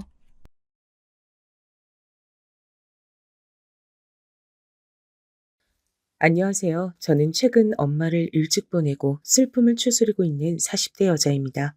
제 나이가 40이라 하면 많은 분들이 유추하셨겠지만 저희 엄만 비교적 일찍 세상을 뜨셨습니다. 그 사실이 참 아직도 가슴이 아픈데요. 다행히 남편이 옆에서 잘 위로해 주어 이 시기를 지나고 있습니다. 오늘은 평소 듣는 사연 채널에 우리 남편 얘기도 해볼 겸 시아버지 얘기도 해볼 겸 적어보게 됐는데요. 집집마다 다 각자의 사정이 있다고 하지만 저희 집도 마찬가지였답니다. 그 수준이 너무 지나쳐 어떻게 해야 하나 고민도 갈등도 참 많았죠. 그러다 친정 엄마의 장례식 날 빵 터져버린 겁니다. 어떤 얘기인지 지금부터 자세히 들려드릴 건데요. 우리 채널의 인생 선배님들께서 부디 꼭 끝까지 들어주신다면 감사하겠습니다. 먼저 저는 3남매 중 막내딸로 태어나 자랐습니다. 그리고 남편을 만나게 되었는데요. 남편은 외동에 형제 하나 없이 자랐다고 하더라고요. 저희 때만 해도 외동이라는 건 드문 케이스였는데 남편이 외동이란 걸 알게 된 순간 깜짝 놀랐습니다. 왜냐면 남편은 겉으로 보기에 사람들과 잘 어울렸고 유하고 부드러운 성격이었거든요. 전 음식점 서빙 아르바이트를 하다 남편을 만났고 남편은 당시 음식점을 운영하고 있는 상황이었어요. 사장으로서 무척이나 직원들에게 대우가 좋았죠. 그래서 혼자 남편을 짝사랑하면서도 외동이라는 건 생각지 못했죠. 그런데 그 외동이란 것이 남편에겐 다른 의미였나 봅니다. 난 형제 없이 자라 많이 외로워서 그런가 꿈이 가정을 꾸리는 거야. 그게 당신과 함께였으면 좋겠어. 나랑 결혼해 줄래? 남편의 프로포즈도 이런 내용이었거든요. 남편은 외로움을 잘 타는 성격이었는데 저는 저와는 반대인 그런 점이 인간적으로 느껴져 오히려 좋았고 프로포즈에도 화답하여 시집을 가게 됐습니다. 결혼 생활은 대체로 행복했어요. 남편과 저의 사이는 아무 문제 없었죠. 그런데 남편의 아버지, 즉 저희 시아버지 되실 분이 문제라면 문제였답니다. 결혼 초기엔 별로 이상한 점을 크게 느끼지 못했었는데요. 저희가 허니문 베이비로 아이를 일찍 낳고 결혼 생활을 하면서부터 시아버지가 이상하다는 걸 느끼게 됐어요. 발단은 시어머니의 돌연사였습니다. 시어머니께서 암으로 투병을 길게 하시다 어렵게 완쾌를 하셨어요. 저도 당시 어머니를 옆에서 간호하며 재발하지 않기를 얼마나 기도했는지 모릅니다. 그런데 갑자기 어느 날 어머니께서 급성 심근경색으로 세상을 뜨고 마신 것이었죠. 아가, 내가 너한텐 참 고맙고 미안하다. 너 같은 며느리 얻은 것만으로도 큰 복이라 생각했는데 우리 정태가 너한테 말 안 해도 많이 기대고 의지하고 있어. 알지? 늘 여장부같이 씩씩하고 든든한 네가 우리 아들 좀 많이 지켜주려무나. 네, 어머님 그럴게요. 걱정하지 마세요. 근데 왜 오늘 그런 말씀을 하시는 거예요? 전날 저희 시어머니께선 자신의 죽음을 예감이라도 하신 것인지 이런 말씀을 남기셨는데 그게 어떤 징조였나 봅니다. 다음날 저도 시어머니께서 그렇게 병원에 옮겨지시고 장례식이 열릴 줄은 상상도 못하고 있었으니까요. 너무 갑작스런 이별이었습니다. 황망함에 젖어 남편도 저도 물도 제대로 못 마실 만큼 너무나 힘들어했죠. 시어머니의 장례를 치르고도 모두가 침울한 분위기였습니다. 생전 시어머니께서 잘해주셨던 게 많이 생각나 유품을 정리하면서도 자꾸 눈물이 나더군요. 제가 하도 울어 결국 갓난쟁이 딸을 친정엄마가 데리고 가셨고요. 시어머니는 제가 시집을 올 때부터 제게 고운 며느리가 들어왔다며 잘해주신 분이었어요. 사실 남편의 집안에 비해 저희 집이 많이 기운 편이었고 저 또한 큰 배경이 없었답니다. 고졸에 음식점 설거지, 서빙, 그런 알바들을 전전하며 살았던 사람이었고요. 친정이 시골에 있다 보니 배움의 기회도 짧았던 것 같고 저 역시 공부에 딱히 흥미가 없었거든요. 근데 그런 저를 받아주시며 이토록 환대해 주시니 제가 더 잘해야겠다라는 마음이 절로 생기더라고요. 어머님, 저 왔어요. 어머님 좋아하는 과일사 들고 왔어요. 어머님 댁이랑 저희 집이 가까우니 너무 좋은데요? 이렇게 좋을 줄 알았으면 진작 이사 올 걸 그랬어요. 아이고, 추운데 과일을 들고 여기까지 손이 다 빨개졌잖니. 얼른 그거 내려놓고 이리 와서 온기 좀 쐬라. 엄마가 난방 틀어줄게. 시어머니는 제게 있어 제2의 엄마였답니다. 친정엄마도 제게 물론 혈육이니만큼 애달프고 소중한 존재였지만 막상 결혼을 하니 오갈 기회가 별로 없었는데 그 적적함과 외로움을 시어머니께서 채워주셨죠. 반면 시아버지는 제게 큰 관심이 없으셨어요. 뭐랄까요? 늘 밖으로 돌기 바쁘셨고 제가 어쩌다 마주친 날엔 항상 술에 만취해 계셨으니 대화를 나눌 시간이 없었어요. 그나마 명절이 되면 온전한 정신으로 앉아 있으시긴 했는데 그마저도 몇 마디 주고받다 갑자기 소주를 까 혼자 벌컥벌컥 마시며 자기 얘기만 주구장창 늘어놓으셨습니다. 듣는 게 곤혹이었죠. 그러다 이런 일도 있었습니다. 아직도 이 일이 생각나는데요. 아마도 추석날이었을 거예요. 술에 취한 시아버지가 혀가 꼬인 발음으로 인생 수업을 해주겠다며 얘기를 꺼낸 거였고 그 말에 분위기가 약속한 듯 서늘해졌죠. 아니, 그러니까 내가 말이다. 얼마나 이 집안을 일으키기 위해 고생이었는지 아니? 이 가난한 집구석 옆에 내는 집안일밖에 안 하지. 허기야, 여자가 할 줄 아는 게 뭐가 있었겠어. 내가 이 모든 가족을 다 짊어지고 한 계단 한 계단 오른 거야. 자식놈 교육비에 생활비에 다 책임지고 그 무게가 얼마나 견디기 힘들었는지 죽고 싶었던 적이 한두 번이 아니었다. 며느라가 너도 알 건 알아야 해서 말하는 건데 내가 정태 저놈 저거 저렇게 사람 만들어 놓느라 아주 큰 고생했다. 아, 네, 그럼요. 아버님 알아요. 여보, 며느리도 있는데 술은 그만 잡수시고 이제 다른 얘기로 넘어가요. 아이고, 옆에 나 왜 이렇게 눈치 없이 껴들어? 남편이 말하는데 그냥 듣고나 있어. 내가 우리 며느라가한테 얼마나 고생해서 이 아파트 장만하고 애 키우고 마누라 건사했는지 말하는데 내 말이 웃어?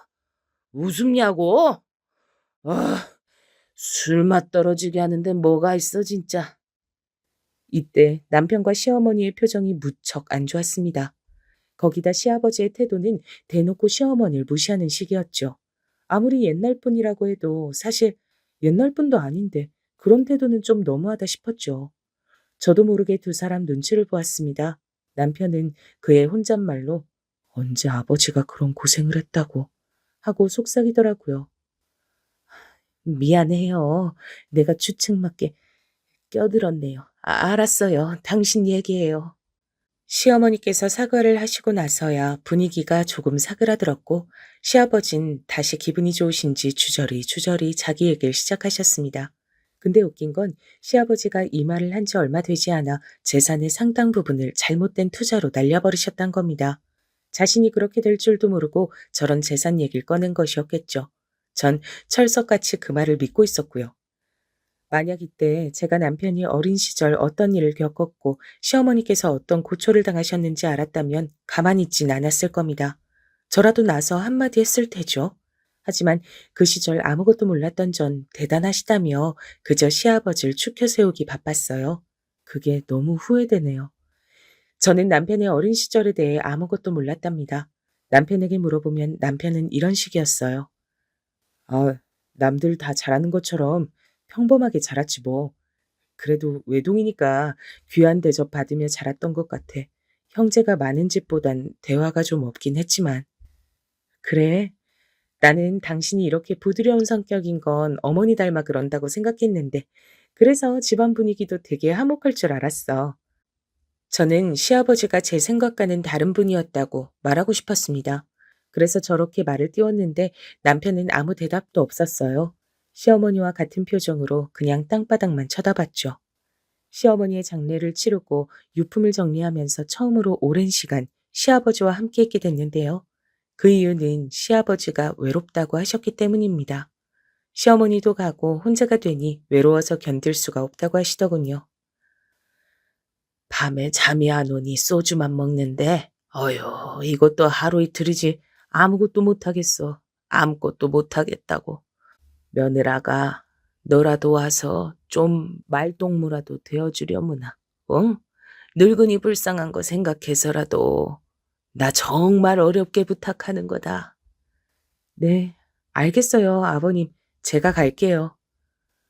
저는 당시 정말 시아버지가 가엾고 불쌍해서 시댁으로 넘어간 거였답니다.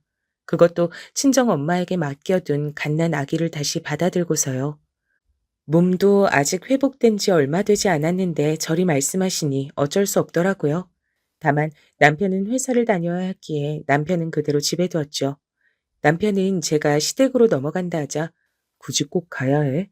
당신이 안 가도 괜찮아. 우리 아버지 저러시다 말 거야. 라며 냉담한 반응을 보였는데 전 구태여 괜찮다며 넘어갔죠.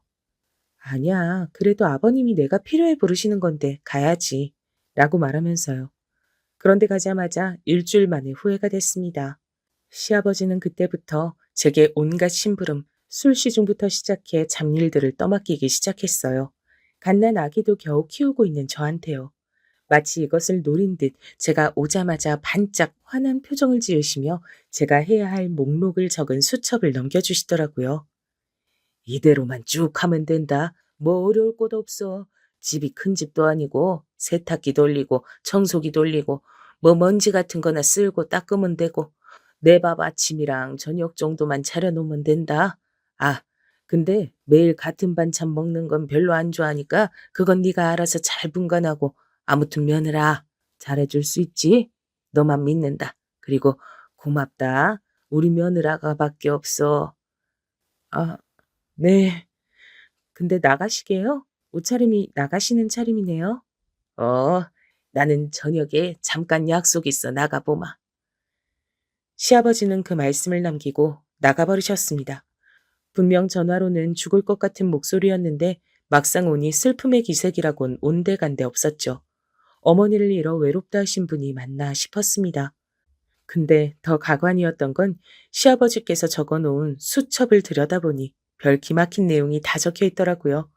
옷 다리는 방법부터 시작해 자신이 좋아하는 반찬, 청소는 어떻게 해라 등등 별의별 것들이 디테일하게 기록돼 있었습니다. 아니, 이걸 지금 나보고 그대로 다 하라는 거야?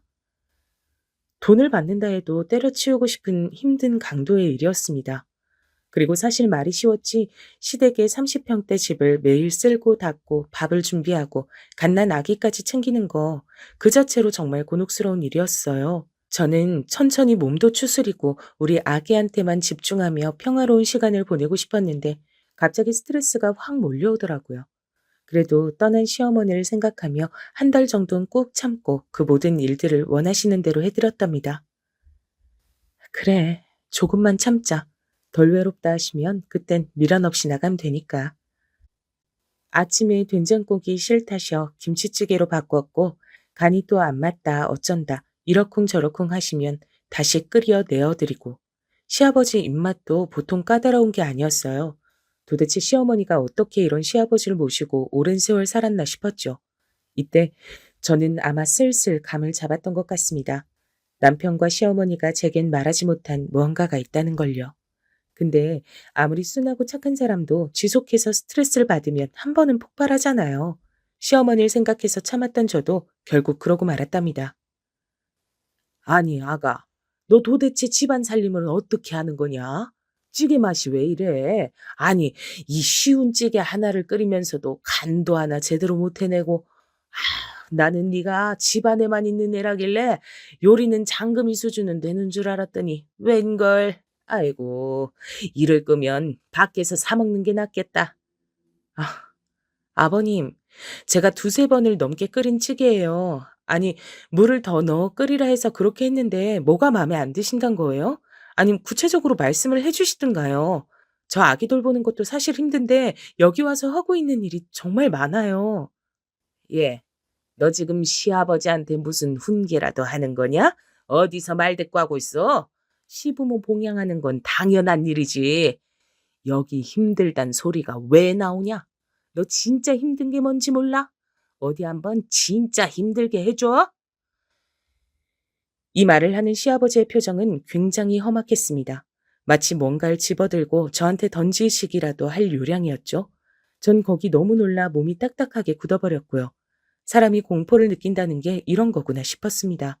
바로 몸이 굳는데 대꾸할 말이 떠오르질 않았어요. 저는 입을 꾹 다물고 나중에 저녁이 돼서 집으로 넘어가 남편에게 이 일을 모두 말했습니다. 저도 모르게 눈물이 나오더라고요. 여보, 아버님 정말 너무하신 거 아니야? 아까 진짜 무서웠다고.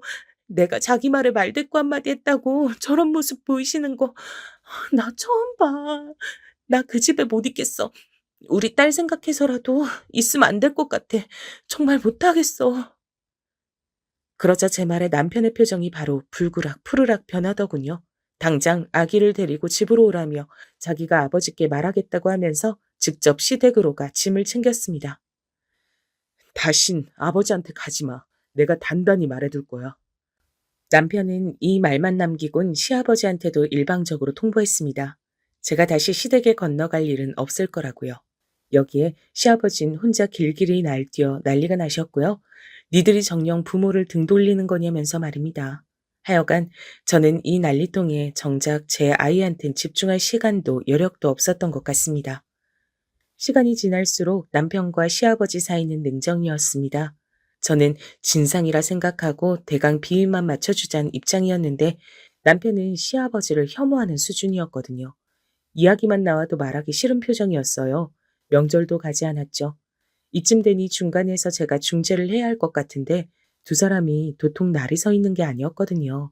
그러다 남편에게 제가 먼저 화해를 하라고 떠밀어 봤습니다. 물론 저도 좋아서 한 건 아니에요. 그저 불편해서 그랬던 것뿐이죠. 여보, 아버님 지금 당신하고 말도 안 섞으려고 그러고 명절만 되면 내가 얼마나 눈치 보이나 몰라.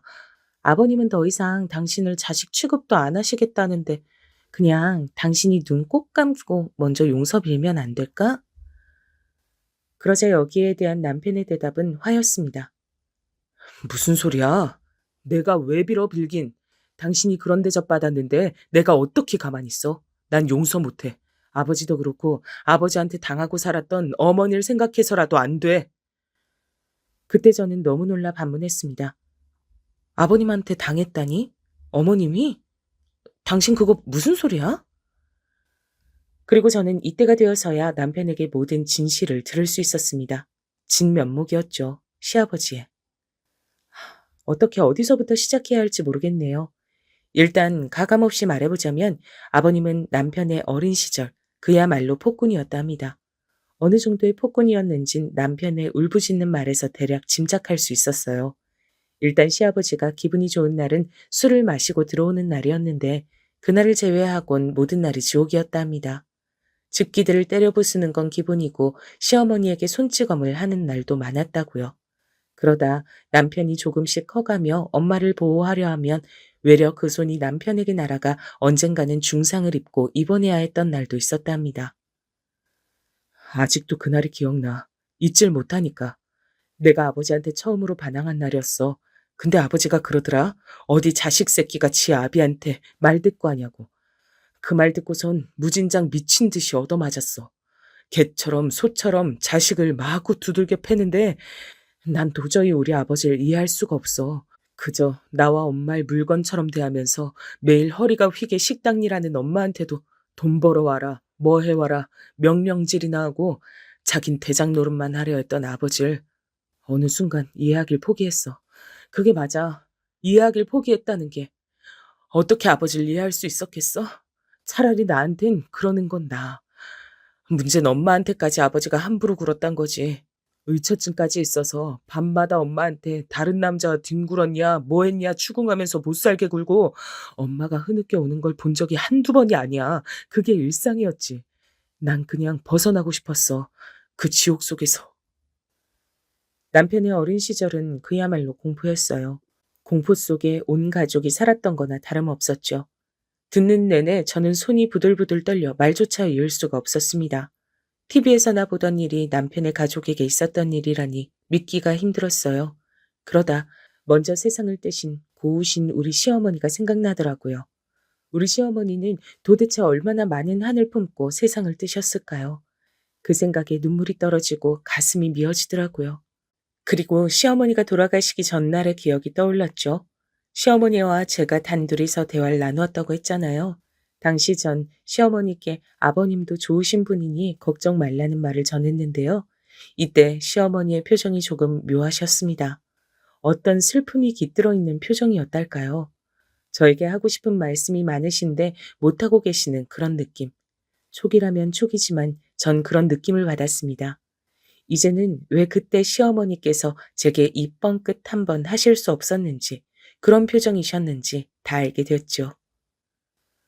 그럼 결국 아버님은 경제활동을 하나도 안 하셨고 어머님이 다 하셨단 얘기네? 근데도 자기가 다 먹여 살렸다면서 틈만 나면 줄절거리셨던 거고, 하, 기가 막혀. 응, 맞아. 그런 말 들을 때마다 속에서 열불이 났지. 정작 고생은 엄마가 다 했어. 근데 왜 나한테 솔직히 말하지 않았어? 추궁하는 게 아니고 궁금해서 그래. 자기한테 말하지 않았던 건 모르겠어. 부끄러웠나 봐. 당신한테 이 모든 얘기를 하게 될 때 어느 정도 용기가 필요했을 수도 있고. 엄마도 당신한테 아무 말 하지 않고 세상을 뜨셨으니까. 아마도 남편과 시어머님 둘 다에게 시아버지에 관련된 얘긴 상처였을 거니 말하는 것조차 힘들었을 겁니다. 저는 그 마음을 충분히 이해한다며 남편의 손을 꽉 잡아주었네요. 그 후로부턴 시아버지를 보는 눈이 예전과는 완전히 달라졌죠. 남편과 시어머니를 못살게 굴었던 장본인, 폭군을 보는 눈이 어떻게 예전과 같을 수 있겠어요? 여러분이 저라도 그럴 것 같지 않으신가요? 그래서 일부러 더 이상 전처럼 남편과 시아버지의 사이를 붙여놓으려 하질 않았답니다. 허나 시간이 흐르니 착한 우리 공 같은 남편이 제게 먼저 말하더군요. 그냥 용돈 드리고 가끔 찾아가며 부모 대접은 해드리자고요. 자기도 엄마를 생각하면 그러기 싫지만 아버지 쪽에서 연락이 하도 많이 오니 그냥 그러는 게 마음 편하겠다고요. 남편이 먼저 용서를 하겠다고 하니 저도 딱히 반대할 말이 떠오르질 않았습니다. 알겠어. 당신 마음 편한 대로 해.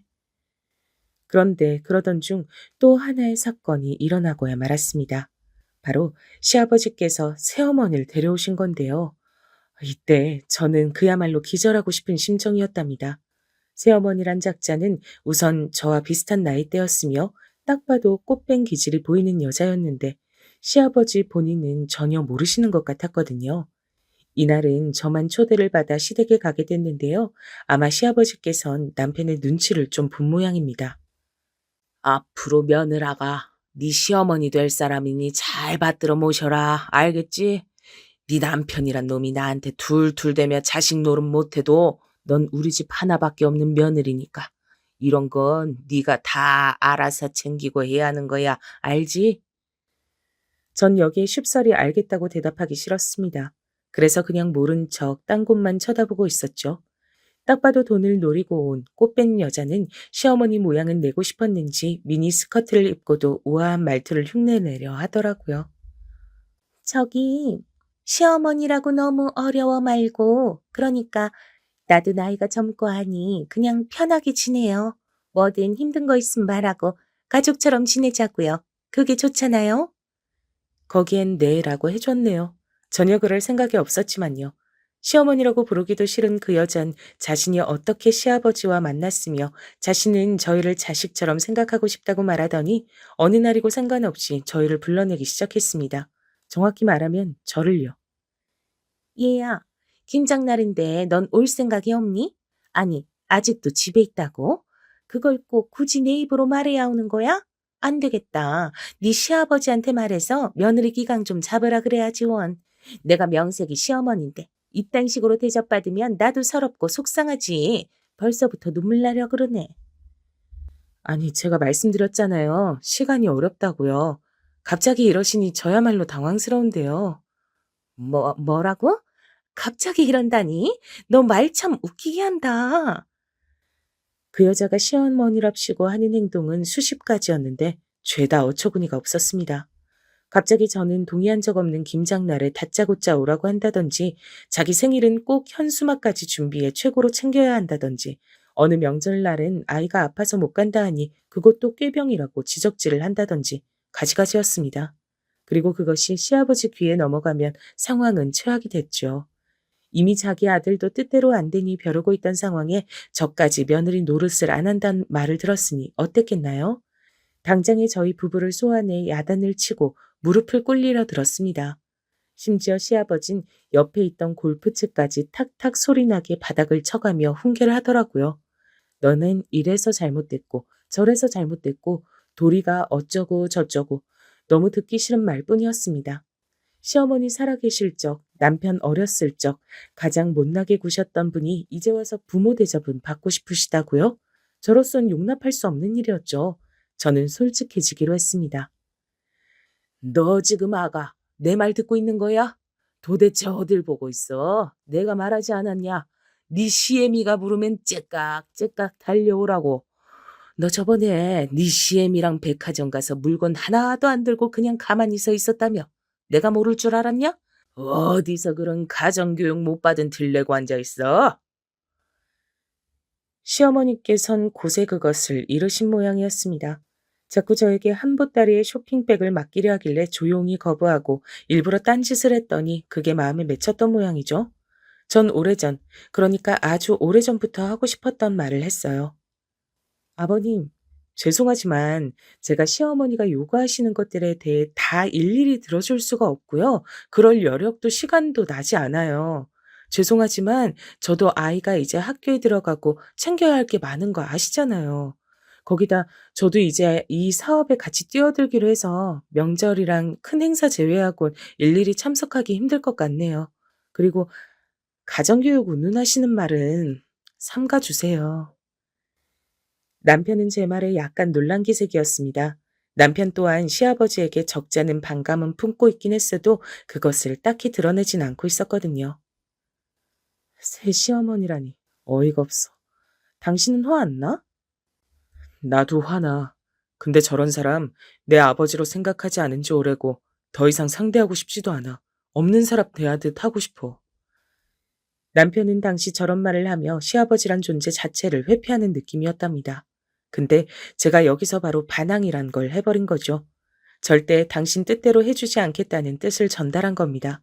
그리고 물론 저희가 시아버지에게 했던 말도 사실이었습니다. 새로운 사업이란 학원을 차리는 것이었는데요.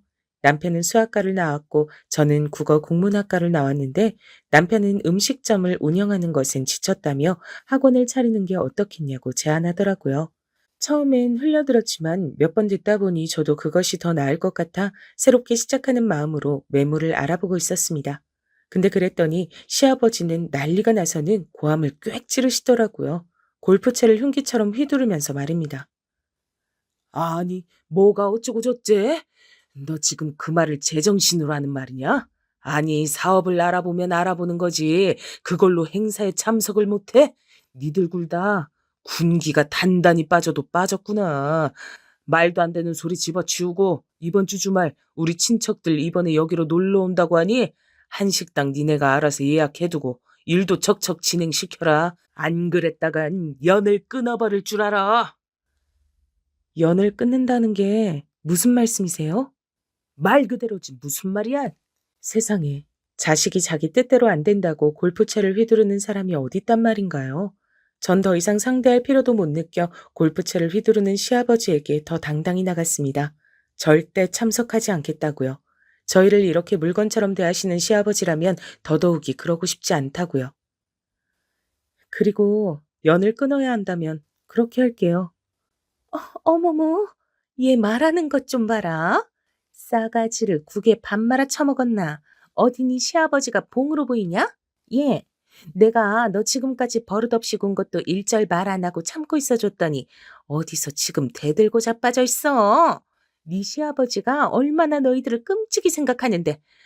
여보, 더 말할 필요 없어요. 그냥 얘들 멋대로 하게 두자고요. 니들한텐 재산 1원도 안 갈 줄 알아라? 네. 그럼 감사하네요. 사실 저희도 더 이상 신경 쓰고 얽매이고 싶진 않거든요. 그럼 서로 이쯤에서 마무리할까요? 그 친척 행사도 어머님께서 다 주관하시고요. 그리고 아버님, 전부터 말씀드리고 싶었는데 아버님이 어린 시절 이희한테 어떻게 대하셨는진 아버님이 더 잘 아시죠? 아버님이 어머님 무차별적으로 때리시고 의심하시고 어린 시절 이 사람한테 개밥을 줘가면서 밥알 주워 먹으라고 시켰던 거 말도 안 되는 체벌하시는 거 저 다 들었어요. 이 사람이 사람이 착하고 순해서 아버님 얼굴 보고도 참고 사는 거지. 만약 진짜 시어머니께서 살아계셨다면 저는 정말 못 참았을 거예요. 저희 재산 같은 거 바란 적 없어요. 처음부터 저희 힘으로 살았고 앞으로도 그럴 거고요. 그러니 더 이상 사람 조정하려 들지 마세요. 시어머니까지 옆에서 같이 맞장구 치고 드는데 이건 아니다 싶어 못을 박아버렸습니다. 매듭을 지어버린 거죠. 남편의 어린 시절 얘기를 듣고 나선 건 처음이었습니다. 그러자 시아버지께서 약간 당황하신 기색이더라고요. 이런 얘기까지 들고 나올 줄 몰랐던 건지 말입니다. 저는 남편의 손을 잡고 그대로 일어서 나왔습니다. 뒤에 어떤 후폭풍이 있을진 예상이 됐지만 그 순간엔 그래야 했죠. 그런데 일이란 참 이상하게 흘러가더라고요. 저희가 먼저 인연 끊자는 말에 알겠다고 대답을 해오니 딴에 아쉬웠나 봅니다. 갑자기 시아버지와 시어머니가 동시에 저희에게 잘해주기 시작하더라고요. 시어머니는 저희 아이를 봐주겠다고 하고 시아버진 용돈을 붙여주겠다고 하고요. 그러면서 가족끼리 오붓하게 저녁 식사라도 하자고 하는데 생각만 해도 끔찍했죠. 예, 너 아직도 화가 안 풀렸니?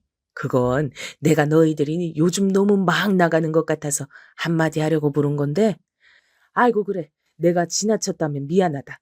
시아비가 돼서 체면도 못 차리고 미안해. 그나저나 사돈 어른께선 괜찮으시니? 내가 다른 게 아니고 요 앞 한약방에서 약을 지었는데 그것만 전달해주고 가도 되나? 굉장히 사근사근한 말투로 제 안부며 저희 아이 안부며 제 남편의 눈치까지 살피는데 우스웠죠. 시아버지께서 이러는 이유를 알고 있으니까요. 다름 아닌 용돈 때문이었을 겁니다. 구차하게 이런 문제엔 꼭 돈이 빠지질 않죠. 뻔하지만 그렇습니다. 저희가 다달이 시부모님께 줬던 용돈을 딱 끊었더니 거기서 머리 회전이 다르게 돌아간 거죠. 생활비가 부족했던 거예요. 사실 재산 운운했을 때도 웃겼던 게 시아버지에겐 지금 사는 집 말곤 딱히 재산이랄 게 없으시거든요. 본인은 시골에 땅도 있다, 뭐도 있다 허풍을 터시지만 그건 그야말로 전부 다 허풍에 불과했습니다. 남편에게 확인 사살한 거고요. 아무쪼록 시아버지는 용돈이 끊기는 게 싫었는지 다시 잘해주기 시작했고 남편과 저는 그런 시부모님이 솔직한 말로 징그러웠습니다. 그러던 어느 날 개인적으로 조금 안 좋은 일을 겪게 됐답니다. 오빠로부터 친정어머니가 아프단 소식을 들었어요. 친정엄마는 원래 농사일로 허리도 안 좋고 관절도 많이 안 좋으셔 수술을 여러 차례 받으셨는데 이번에 완전히 무리를 하신 건지 병원에 입원하시게 됐답니다.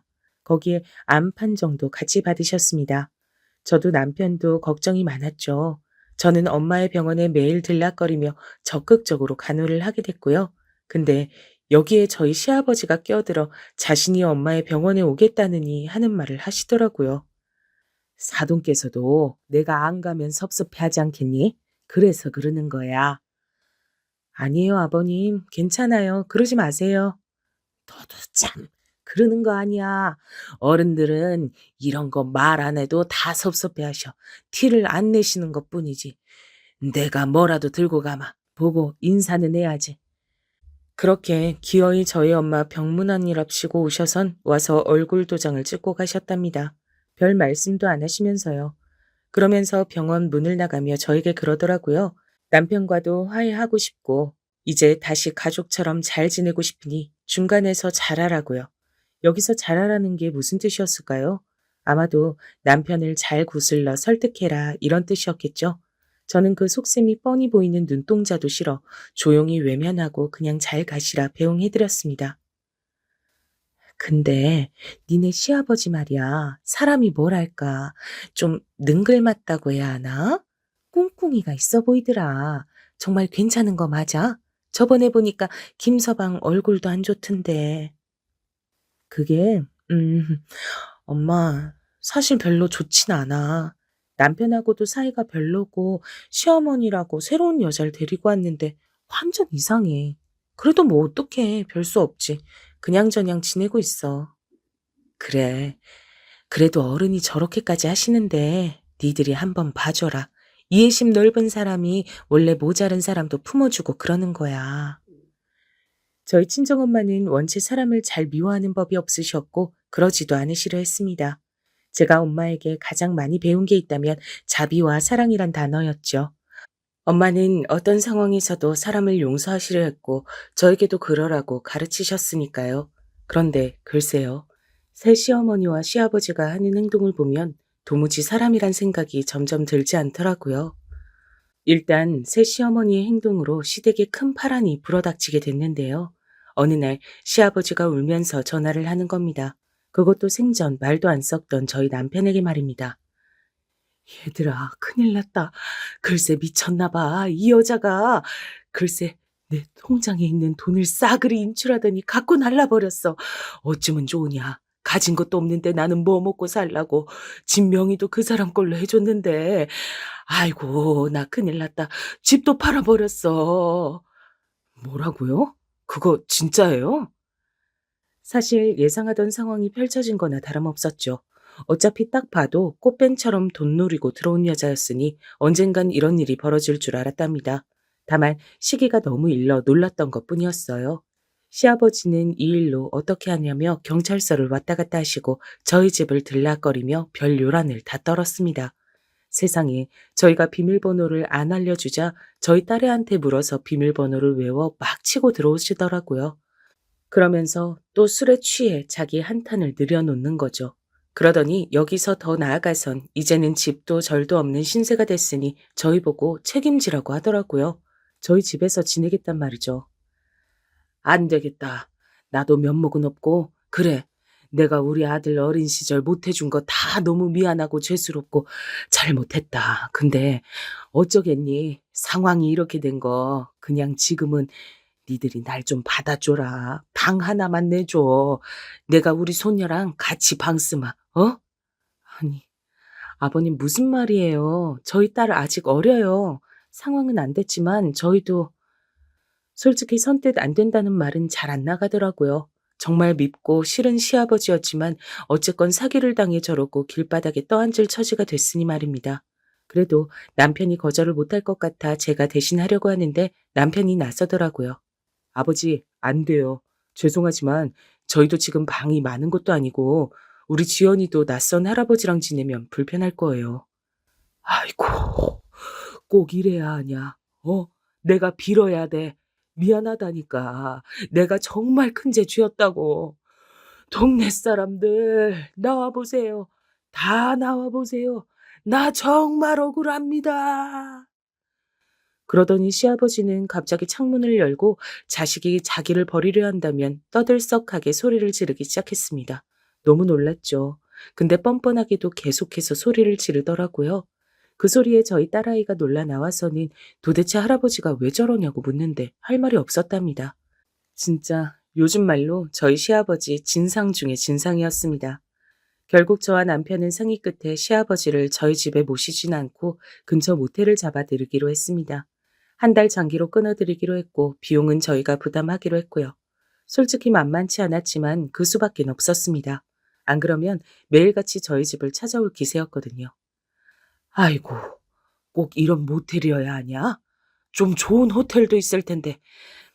그래, 뭐 내가 무슨 힘이 있겠니?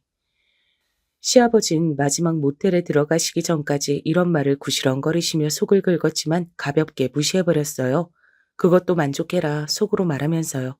그리고 모텔 앞까지 바래다 드리고 오는데 속이 안 좋더라고요. 아무래도 시아버지로 인한 스트레스가 컸던 모양이었습니다. 시아버지에게 신경 쓰느라 엄마 병문안도 잘 못 가고 있었으니까요. 그래서 다음 날부턴 엄마도 잘 챙겨드려야겠다 생각하며 집으로 향하고 있었죠. 그러던 중 일이 터지고 말았습니다. 갑자기 천둥이 치더니 비가 후두둑 떨어지기 시작하더라고요. 마른 하늘에 무슨 날벼락인가 싶어 편의점에라도 들어가 우산을 사려고 하는데 연락이 왔습니다. 오빠였어요. 큰일 났어. 얼른 병원으로 와. 엄마 위급하시다. 헐레벌떡 병원으로 향하면서도 아니겠지, 아니겠지, 속으로 아닐 거야 라는 마음으로 뛰었습니다. 기도하는 마음이었습니다. 우리 엄마, 한평생 고생만 했던 우리 엄마한테 설마 나쁜 일이 생길 리 없다는 그런 마음이었죠. 근데 마지막으로 엄마 얼굴을 봤을 때가 생각이 잘 안 나더라고요. 순간 언니가 엄마에게 대신 가면서 꽤 오랫동안 엄마에게 가지 못했다는 생각이 들었습니다. 도착했을 때 엄마는 중환자실에 가 있었고 의사에게선 상태가 아주 나빠졌단 말을 듣고야 말았습니다. 어쩌면 마지막을 준비해야 한다는 말까지도요. 말도 안 된다고 생각했지만 결국 일은 일대로 벌어졌어요. 엄마는 중환자실에서 몇 달 버티시더니 끝내 마지막을 앞두게 되셨습니다. 여보, 우리 엄마가... 저는 말을 다 잊지도 못하고 남편을 불렀어요. 어떻게 엄마와 마지막 인사를 나눌 수 있었는지 감정적으론 준비가 돼 있지 않았는데 해야만 하는 일이기에 눈물을 닦아내며 마지막 인사를 했던 것 같습니다. 그동안 엄마에게 너무 고마웠다고, 우리 가족 모두 엄마를 너무나 사랑했다고 엄마 편히 가라고요. 뒤범벅된 말을 하면서도 눈물이 계속 흐르고 감정을 주체할 수 없었습니다. 저희 남매 모두 마찬가지였죠. 그리고 엄마의 장례식을 치르는데 살면서 언젠가 한 번은 있을 거라 생각했지만 그날이 이렇게 빠르게 다가올 줄은 상상도 못했기에 장례식 분위기는 너무나 가라앉아 있었습니다. 아직 하고 싶은 게 많은 우리 엄마인데 속으론 그 생각을 하며 엄마의 영정사진을 멍하니 바라보고 있었죠. 첫 번째 날 밤을 꼴딱 지샜을까요? 이튿날 되니 시아버지도 장례식에 오셨더라고요. 시아버지는 약간 긴장된 얼굴로 구두를 벗고 들어오시더니 저와 인사를 나누곤 갑자기 이런 말씀을 하시더군요. 그래, 많이 힘들겠구나. 아가, 나도 사돈이랑 얼굴 뵌 지가 얼마 안 됐는데 너무 당황스럽다. 네, 저도요. 와주셔서 감사합니다. 저기 근데 말이다. 너도 알겠지만 사돈 정도면 이만하면 호상이야. 사랑하는 딸 곁에서 편히 가셨자니. 그리고 오늘 용돈 주는 날인 거 알지? 용돈 꼭 입금해야 한다. 모텔에 있으니까 불편한 게 이만저만이 아니야. 물도 더럽고 바닥은 말도 못하고 매일 쓸고 닦는데도 남의 집처럼 얼마나 불편한지 용돈이라도 넉넉히 줘야 내가 기분 전환도 하고 밖이라도 나가고 하지. 아무튼 잊지 말아라. 아가 너만 믿는다. 그 순간 머릿속이 멍해졌습니다. 앞이 컴컴해졌다고 해야 할까요? 내가 무슨 말을 들었는지 모르겠더라고요. 엄마 일은 충격이 가시지 않은 제가 가만히 있었더니 그때 우리 남편이 갑자기 시아버지의 멱살을 잡고 조용히 따라오라고 하더라고요. 남편이 뒤에서 이 얘기를 다 듣고 있었던 줄은 몰랐습니다. 저도 모르게 남편을 엉겁결에 같이 따라 나갔죠. 당신은 인간도 아니야. 오늘 끝장 보자. 남편은 장례식 바깥에서 그대로 주먹으로 시부의 얼굴을 때렸습니다. 내리꽂았다는 표현이 맞겠네요. 누가 보면 폐륜이라고 할 만한 행동이었지만 남편에겐 그리고 저에겐 정당한 대처였습니다. 그리고 나서 남편은 지금껏 가슴에 담아두고 있었던 한 맺힌 말들을 울부짖듯 쏟아냈어요. 당신이 우리 엄마와 나한테 한 짓, 나는 그 모든 것을 당하고 지켜보면서도 가만히 있었어. 당신이 내 아버지란 이유 하나만으로, 날 놔줬단 이유 하나만으로. 근데 천륜? 그딴 거 다 필요 없어. 당신은 인간도 아니야. 내 장모님에게 그런 말 하는 인간이 어떻게 인간이야? 이건 짐승이지. 뭐? 용돈? 이제 영원히 없을 거야. 당신을 구제해 줄 사람은 영영 없을 거라고. 노숙자나 돼서 어디 한번 밑바닥까지 쳐봐. 저는 남편이 이 말을 뱉으면서 또 무르지 않을 거라고 생각했습니다. 성정이 착하고 연한 사람이었지만 악에 차 뱉었던 그 말에 너무나 큰 아픔과 고통, 그리고 더 참지 못하겠단 마음, 이 모든 게 담겨져 있었거든요. 시아버진 씩씩거리며 이 와중에도 자신이 뭘 잘못했냐고 하더라고요. 자식 새끼 이래서 키워줘도 소용없다는 거야. 뭐 노숙자? 이런 썩을 놈이 다 있나. 세상에 지아비를 노숙자 만들겠다는 자식이 어딨어? 그럼 자식을 마음껏 종부리듯 부리는 부모는 세상에 어딨답니까? 이제 그만 추접한 꼴 보이세요, 제발. 저희 엄마 장례식에 와서 뭐? 호상이요? 미치셨어요? 좋은 말로 할 때 가세요. 안 그러면 저 뭔 짓을 할지 몰라요. 남편과 저희 친정엄마의 사이가 좋았던 것도 좋았던 거지만 남편이 시아버지에게 감정이 좋지 않았던 이유, 바로 어린 시절부터 성인이 되어서까지도 내내 남편을 못살게 굴었던 점들이 모두 화해의 이유였겠죠. 아주 정당한 이유요. 저는 그때 약간 정신이 차려졌고 엄마의 장례식을 무사히 다 치러낼 수 있었습니다. 그날은 버럭 화를 내셨지만 그 후 시아버지는 잘못했다며 저희 집에 와서 빌고 또 나름대로의 방법을 쓰셨죠. 돈을 얻어내기 위해서였습니다. 얘들아, 나 버리지 마라. 그러지 마. 나 너무 힘들고 배고프고 아무것도 못하겠다. 경찰에 신고할 거니 오지 마세요.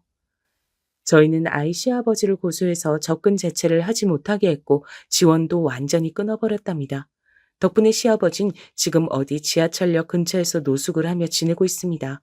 배고프다, 굶어 죽을 것 같다. 아주 가끔씩 저희 딸의 학교를 찾아와 정문 앞에서 그런 말을 한다는데 딸아이도 이미 알 건 다 아는지라 할아버지를 보면 도망친다고 하네요.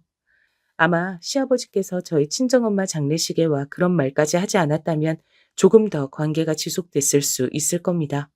하지만 언젠간 끊겼을 관계였겠죠. 혹시 저희 구독자분들에게도 이런 관계가 있으실까요? 끊어내고 싶을 만큼 고통스러운 관계요. 그게 가족이라면 아마 고통이 더 크실 겁니다. 저도 그랬으니까요. 그저 저의 경험을 바탕으로 말씀드리고 싶은 게 있다면 여러분을 괴롭히게 하시는 관계라면 거리를 두시고 웬만하면 끊으시는 게 좋습니다. 최대한의 거리를 두는 걸 먼저 추천하고요. 어차피 여러분에게 결국은 해만 주고 상처만 입힐 존재들이기 때문이죠. 아름답고 충만해도 충분할 인생을 그런 사람들로 채운다면 너무 가슴 아픈 일 아닐까요? 또 한 가지 더 말씀드릴 게 있다면 이 사건 이후 저희 남편의 변화도 큰데요. 남편은 어쩐지 무척이나 마음이 후련한 상태가 됐답니다. 요즘은 매일 안 하던 운동도 나가고 삶의 의욕 자체가 높아졌어요. 진지게 했어야 할 일을 너무 늦게 했다 하더라고요. 어렸을 때 어린 내가 엄마를 못 지켜줬을 때 내가 많이 미웠거든. 엄마가 돌아가셨을 때도 그랬고. 근데 참는 게 능사가 아니었어. 때론 화도 내고 내 감정도 표출했어야 하는데 내가 아버지를 너무 많이 참아주고 살았지. 지금은 너무 좋아. 속이 후련해. 당신이 또 잘했다고 해줘서 고맙고 엄마한테도 떳떳한 기분이야. 남편은 저에게 이런 말을 해주곤 한답니다. 참 듬직한 남편이죠. 저는 앞으로 우리 착한 남편이 다른 사람들에게 당하지 않고 어린 시절 힘든 기억에서 벗어나 이젠 정말로 행복한 일들만 가정 울타리 안에서 마음껏 겪고 누리며 살았으면 좋겠습니다. 저희 딸과 제가 함께일 테니 그럴 수 있겠죠. 여러분도 마음으로 많이 응원해 주셨으면 좋겠네요. 그럼 지금껏 한불이었을 제 이야기 들어주시느라 고생 많으셨고 들어주신 여러분들 모두 행복하시길 바랄게요. 저는 조용히 구독자로서 앞으로 또 올라올 사연들을 기다리고 기대하며 여러분의 앞날을 기원하도록 하겠습니다. 그럼 안녕히 계세요.